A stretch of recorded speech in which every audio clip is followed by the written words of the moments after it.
sitting here this morning, I'm being joined by the love of my life. And look at here.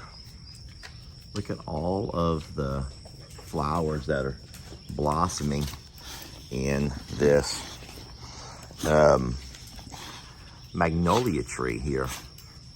That's the one that I've been kind of worried about. It has a really weird yellow color to some of the leaves up top. Like maybe they're like dying. Very brown, kind of a weird yellow color. And that kind of worries me because I don't really know exactly why they're that color. Buddy and Trixie are adapting very well to Longhorn Lester's.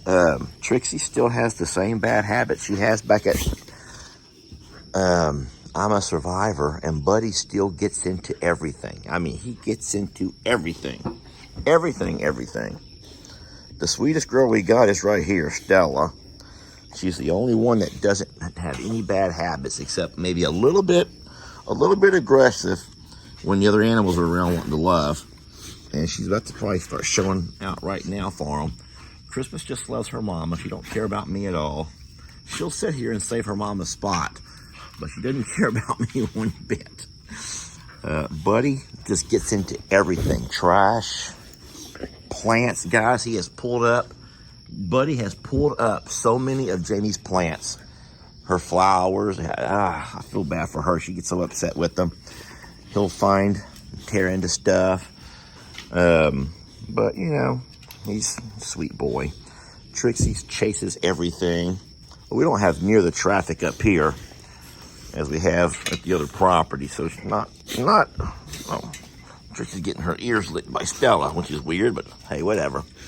Millie and Fiona are here. I promise you they are here. They're probably off doing some kind of guarding of some sort. Guardians, like they are. They're natural guardians. We're waiting for Mom to wake up and bring out the coffee. But man, things are looking really pretty. After all that rain we had this past weekend, the yard just looks great. Everything is just so green and nice, and we're very blessed. Well, now Mom's got to try to fight for a spot. Okay, look how sweet. You're going to let Mama have that spot, aren't you? You guys, such a sweet girl. Well, Mama's come out with our coffee. I don't know why she served me the pink cups as best mom ever. I don't know why she's done that, but look who is showing up. Look who is showing up to get their loving. No one believed that Millie and Fiona still lived here because they didn't see them in any videos. Nope, they're still here. And everyone... Oh! That is the kind of stuff that happens when Mama comes out. Chaos ensues. It all started right here. This is where all the chaos began, right here. Was your phone on there? Oh, Lord. Jamie? I'm glad that's not glass. It's just that little plexi stuff, right? Oh, but did your plant break? Yeah. Hold on, babe. I'll help you. Yeah, everyone thinks that overnight we forgot to love them. And now we all have to be reacquainted. That's kind of a normal thing for us, isn't it? Every single morning when we walk outside. Or if we leave. Huh? Or if we leave. Yeah, or when we come home, if we're gone, everyone thinks they need to have that. Not gone, like 4 days gone. No, like to the store. Like run to the store gone. Everyone thinks they have to have the reassurance that Mom and Dad still love them. That overnight we've forgotten who they are and they want to get reacquainted. Or maybe they're reassuring us that they still love us. Maybe, but boy, yeah, this is what happens. And I was telling him how poor Buddy doesn't mean to, but he goes through, he tears your garden up, and he's, well, you know what? I thought it was Buddy. Now I'm wondering, is it really Buddy? Put it back for him. Well, good morning, folks. Lester here. Today we're taking the goats for a walk. I'm going to allow all the dogs to come along. We're going down to the river. I'm going to first of all drop off some vegetables for the chickens. In this cup, I have Dixie's medicine. And then goats, all goats. You guys join us, okay? Let's have a fun adventure here. Oh, I know with the sun rise, it's hard to see. But I tossed the vegetables inside there with the chickens. And guys, they will come by and peck holes into every one of those. It's really cute how much they enjoy them. This is where I had them sitting yesterday. Look at all the holes they poke through the squash.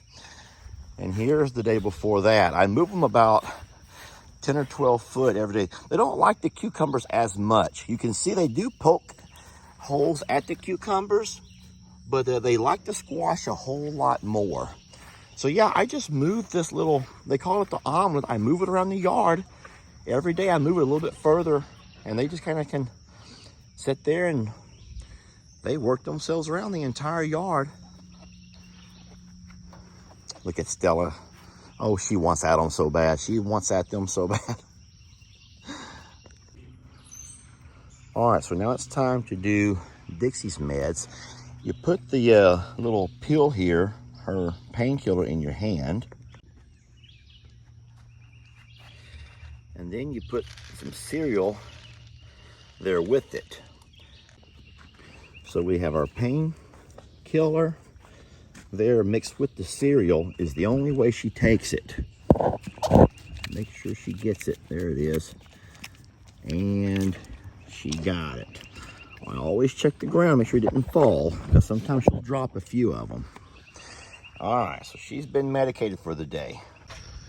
All right, time for the goat walk. Now I do have some treats to help me get the goats back up the hill when I'm ready.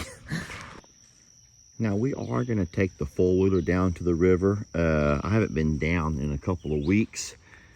I don't know exactly what to expect as far as the terrain or foliage or snakes. So I'm gonna be driving down. I'm gonna let Buddy and Trixie come along with me. We know how much they love four-wheeler rides. And then I'm gonna come call the goats out. Now, this is always fun. Come on, babies, let's go! You're not a little kitty. You're not even... Oh, Lord. You don't take kitty cats on a walk to the river, kitty. Come on, babies, let's go!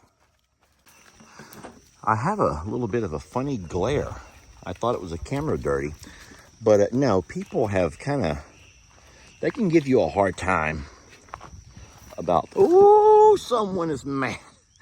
Someone is not happy right now that all of his goats went for a walk without his consent. He did not give prior approval. Oh, we're going down towards the river. I hope they'll join me. But there's a lot of good stuff to eat up here on this hill. They're like, why should we have to walk all the way down there when there's so much yummy stuff here? And that is true. But Trixie, but Trixie wants to go for a walk, y'all. Which really means Trixie wants to go for a ride. Which really means she wants to suck up some good exhaust. Hey, don't judge. Guys, don't judge. That right there is our throttle.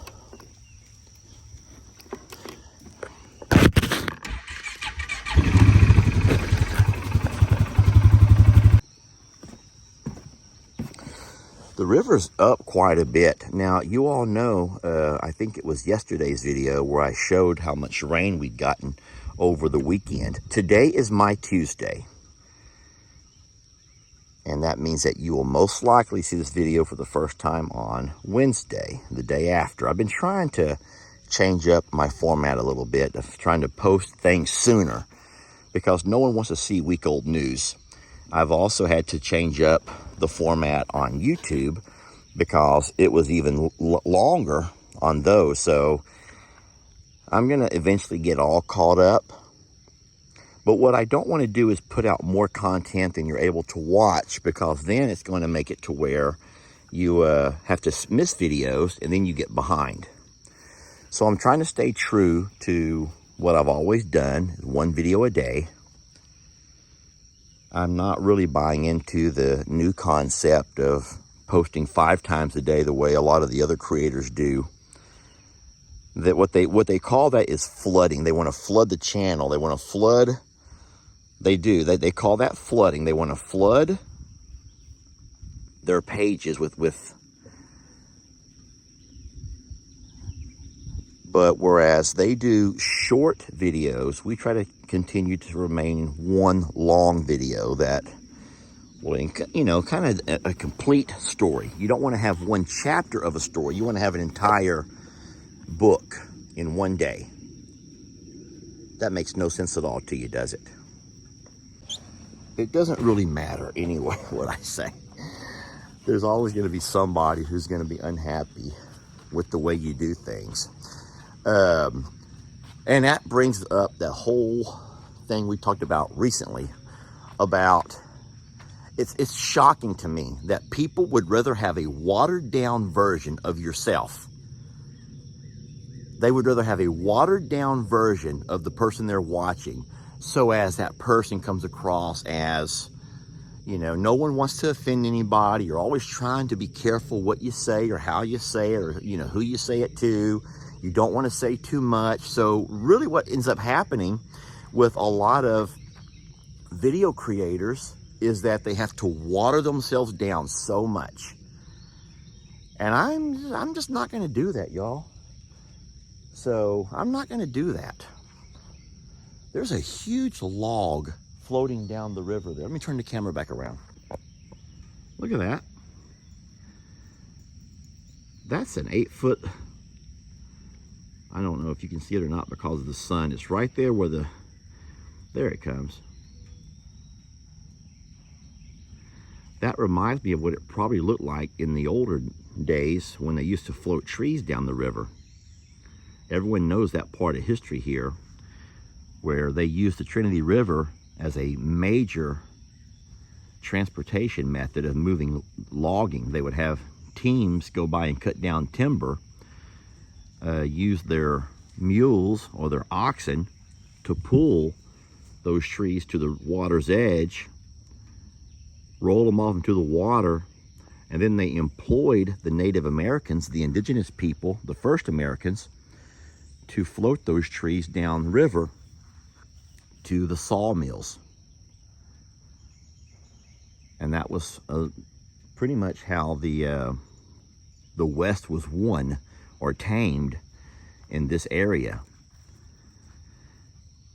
I can't imagine those days of, if you were to be around back then, to walk down to the river and just see, you know, hundreds of trees floating by on a daily basis. Native Americans in their canoes or either swimming along beside them, making sure there was no jams and, you know, trees didn't get jammed up or stuck along the bank. And then it makes me wonder, did they have to mark their trees so that you knew whose was who? Like, was there a brand they put on the trees? Because if you had multiple teams cutting trees and, you know, throwing them off into the water, once they get to the sawmill, how do you know whose tree is whose? So think about that for a minute. Did they have to actually mark the tree with some kind of a branding system to mark this belongs to this team and this tree was cut down and dragged by this team? But that operation remained in effect until, get this, until there were no more timber, no more big timber. So imagine how this place looked back in the 1800s, when they had cut down all of the heavy timber out of the thousands of acres surrounding this part of the Trinity River. And then imagine the amount of indigenous people who were sitting there. They were being employed by folks who were literally cutting down their homes and their homeland. And so that was probably a transitional period where these indigenous people realized that you didn't need the land to hunt if you could in fact take the money that they were paying you to buy. You didn't need the land, you know, as much as you did before if you were in fact being paid a salary. And that's sad to me. That's sad to me to think about how they didn't even realize what was happening right in front of them. But that was a huge part of the history of this part of Texas, is the logging industry and how it changed the culture of the people who lived here first. It also created a boom town. The logging industry created this huge boom town where they set up housing. They had a movie theater, an old movie theater dance halls and lots of bars and saloons. Yep. And they created a boom town. And so any person who worked for the company was able to live in the housing for free as long as you were employed by the company. You had an allowance of how much you could spend at their store, at the company store, each week, you know, and you were, I don't know what the word they use for that, but you had you were allotted so much, like a coupon type system, a voucher maybe, of what you could buy. Staple foods, obviously. And then if you were no longer employed for some reason, then you lost your home and you lost all of your privileges and you were forced to move on.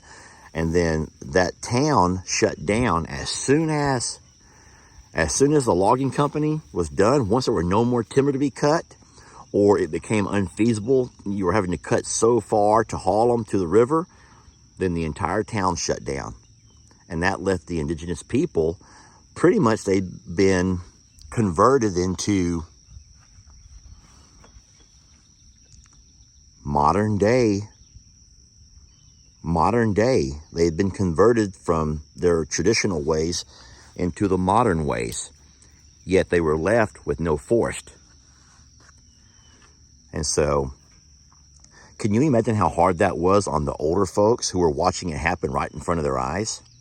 Which reminds me of how it feels today for older folks today who are watching the world change right before our eyes, and there's nothing we can do about it.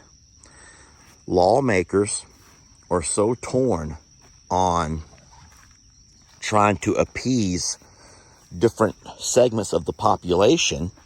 Oh! Oh! That was the most girly scream. It wasn't really a scream. I slipped, almost fell. Oh my gosh, Christmas!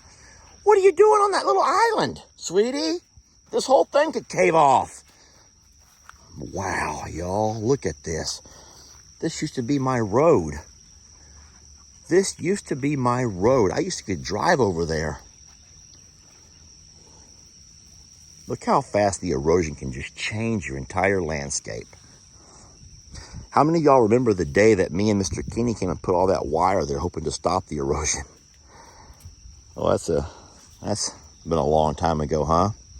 Where I'm standing now is probably not safe because I don't know how far underneath me it's been eroded out. So I should probably back up a little bit. And then some of y'all can remember the day I brought all these rocks down to try to stop the erosion. Yeah, this is going to be a never-ending battle. But no, you think about the number of lawmakers that try to, they're passing laws trying to appease trying to gain votes, Let's not make this a political thing because it goes on both sides of the party lines. So there's no need to argue about that. But it is true. We are watching. We are living right now in a time when our world is changing.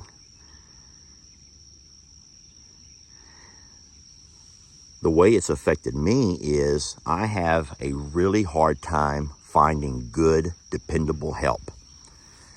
And I'm not going to make this about the younger generation necessarily, but it seems, you know what? I'll take myself out of the equation. I went to the lumber yard and I was waiting in line, and there were about 4 employees behind the counter, all men. There were another group of about 4 men, being waited on, and always discussion. And one fellow was saying how he can't find any help. His company can't find any good work because all these, I'm just going to say kids, but I don't mean kids. All these kids want to do is work long enough to get cigarette, beer money. And one guy goes, it ain't beer money. He goes, they want money for that meth. They want meth. They need to get enough money for their next high. And they don't show up the next day.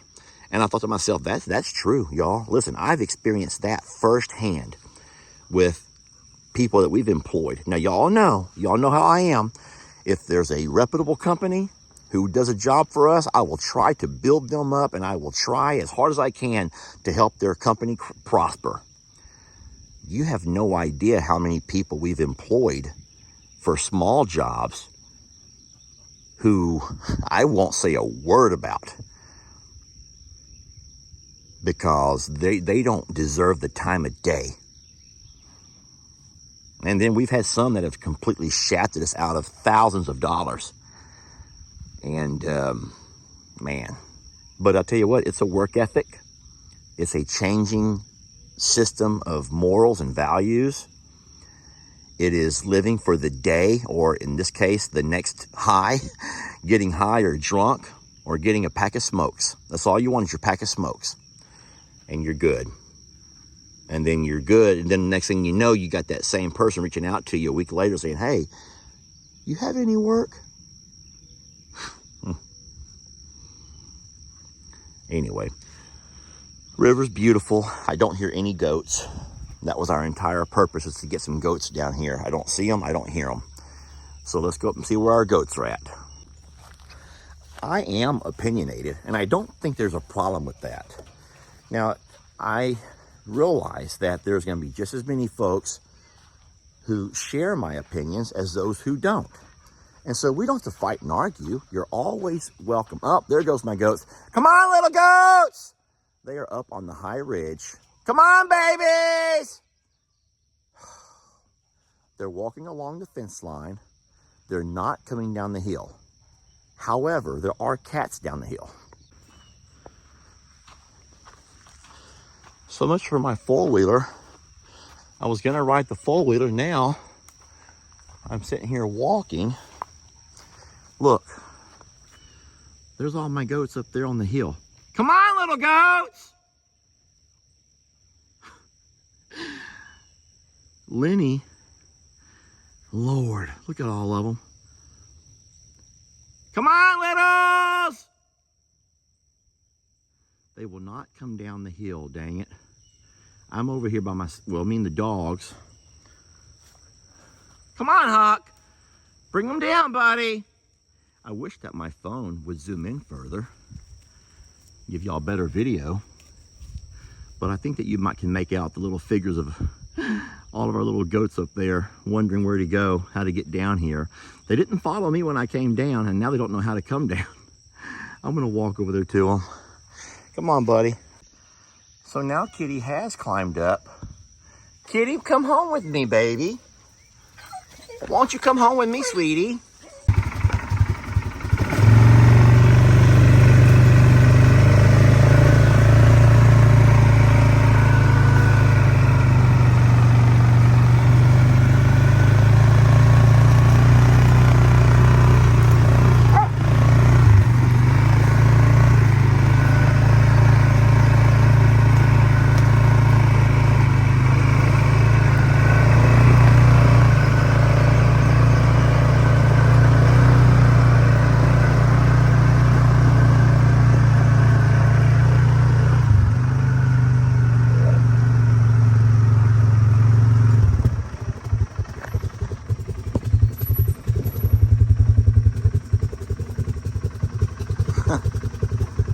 They're happy. Goats are happy. Dogs are happy.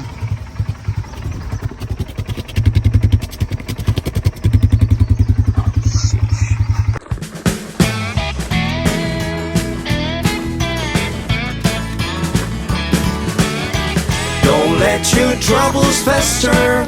Come watch Longhorn Lester. Yeah, something like that.